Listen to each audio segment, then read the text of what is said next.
come alive. Look, he's waking up. Welcome back. Oh my God. Where am I? I'm in a bed. Oh my God, that's so difficult. It doesn't sound difficult. Don't get me started. I'm your wife. Okay. Not today. Not today. Put a pin in that. Didn't he say not today? I mean, we've been married for 8 years. Let's just put a pin in that. Leave that lie. I'd like to talk to you in my... I would like to finally say on record that part of the enormous inspiration around that voice is actually only a few feet away. Her name is Coco Ulrich. She is responsible for the silver daddy hair of Joel. So you don't know. And the gorgeous locks of Javier Gutierrez and the unbearable weight of massive talent. What is your favorite movie? That's one of those questions that's impossible to answer. She's also highly responsible for the LA Mushmouth, as we have heard, even though it's called Cacabas. You're welcome. There must be some mistake. I can get you more credits. I can bring you in warm, or I can bring you in cold. I would talk to you in my Mando voice, but I can only do one word. Which is wizard. How was it? Wizard. That's all I can do. Try again. Wizard. In the Mando voice? Yeah, exactly. Yeah, it's not working, is it? Come on. This is so wizarding. I can hardly do wizard. I think Mando is an underappreciated comic hero. Stop touching things. Like, he is funny so often. Yeah, Don't play with your food. Please agree with me. I agree.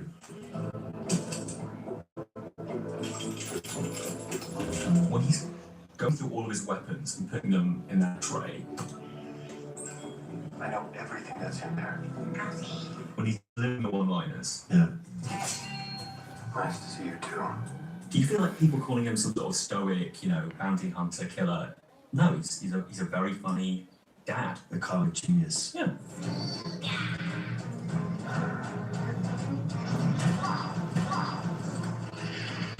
Grumpiness is funny, I find. You stay right here. You stay. Don't move. You understand?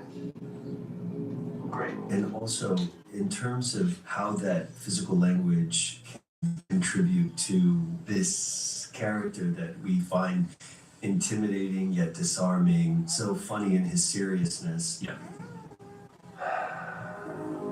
What the hell? Come on. Also has a lot to do with Brendan Wayne and Lateef Crowder, and Lateef can find a way to even make action look comical in terms of how much the shit gets beat out of him,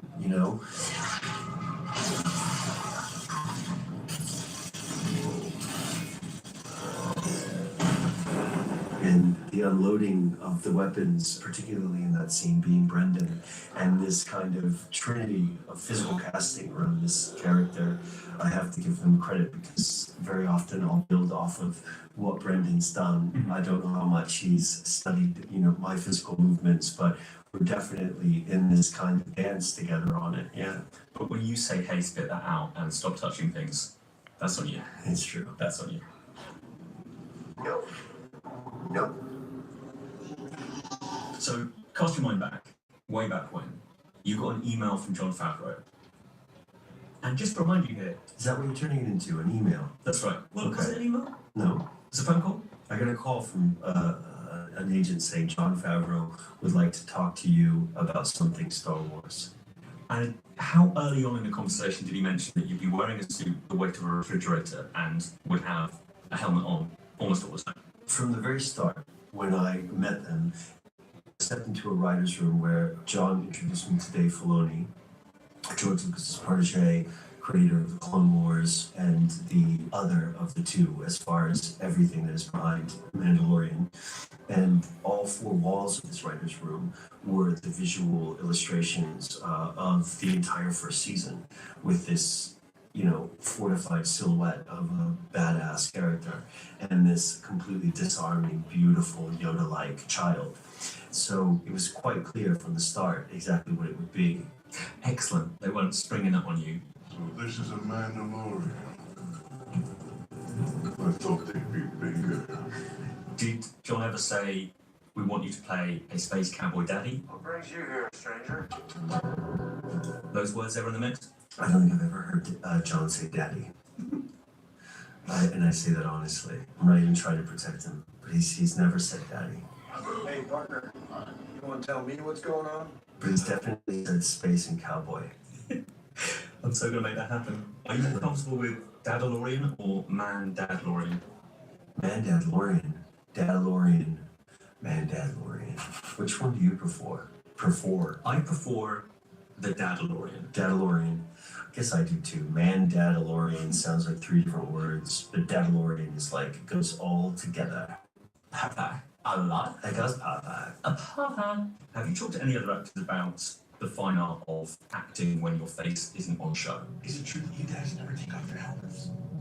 Because I've spoken to Chris Evans and he doesn't have his eyebrows for a lot of Captain America. I can't believe I'm in a whole movie with this thing. Do you exchange notes? It's not easy. It would have been really nice if Krista called me. I'd just like to meet him, frankly. We can make that happen. Can we? How? Uncle. Okay, you got his number? Text it to me. I'll text him. See, that's what I like about you, Django. That big smile of yours lets you get away with anything. But you must get people spotting you as the Mandalorian. Kind of. There's no easy way to ask for a favor. But do you ever get people voice recognizing you? People have said that they do, but I don't really go around talking like the Mandalorian. That's a lie. I bet when you want stuff done, That's what I do. out comes the Mando. This is the way. This is the way. There's a lot of work that goes into creating a convincing bedroom voice.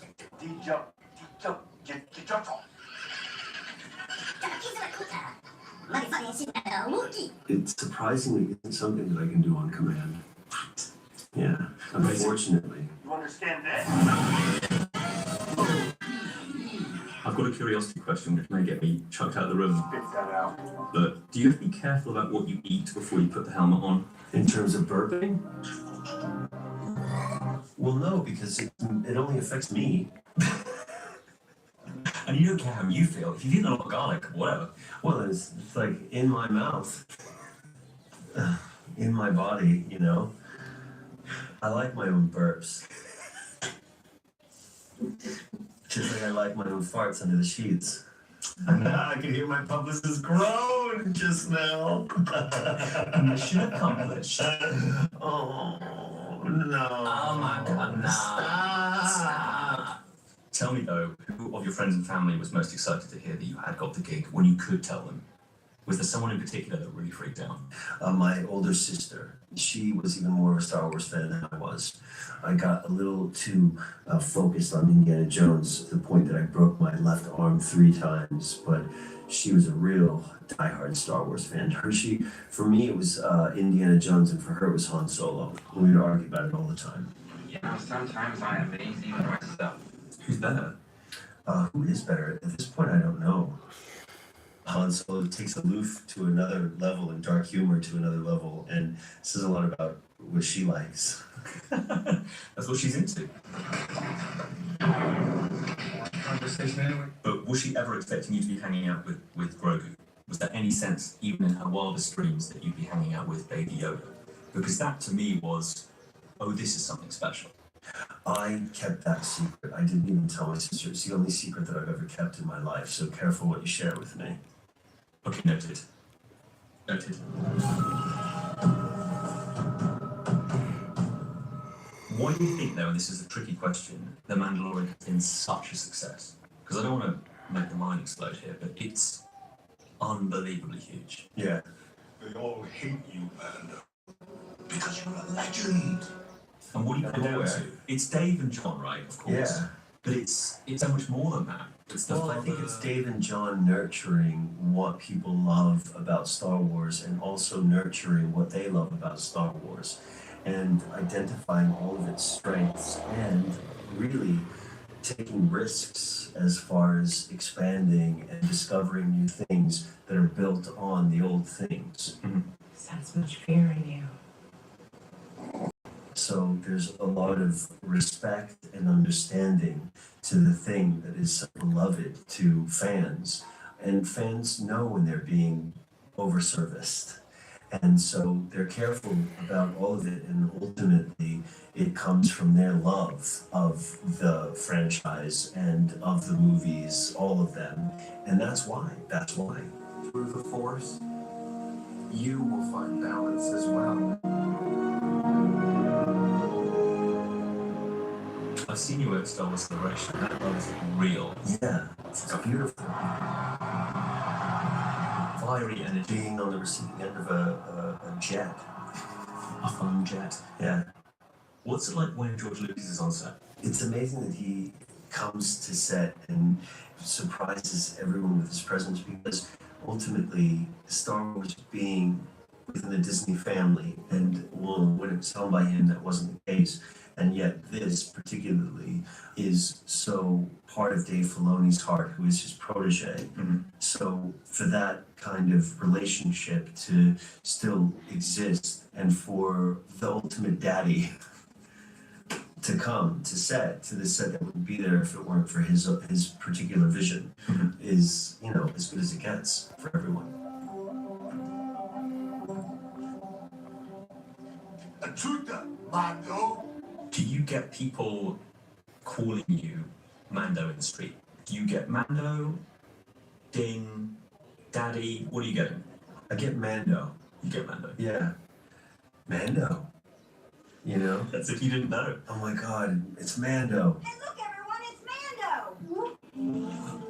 I don't know. I love that nickname. Me too. It's very pure. Yeah, it really is. It's loving. Pedro, it's such a pleasure. I cannot wait to watch the show. You're gonna love it. It's coming soon.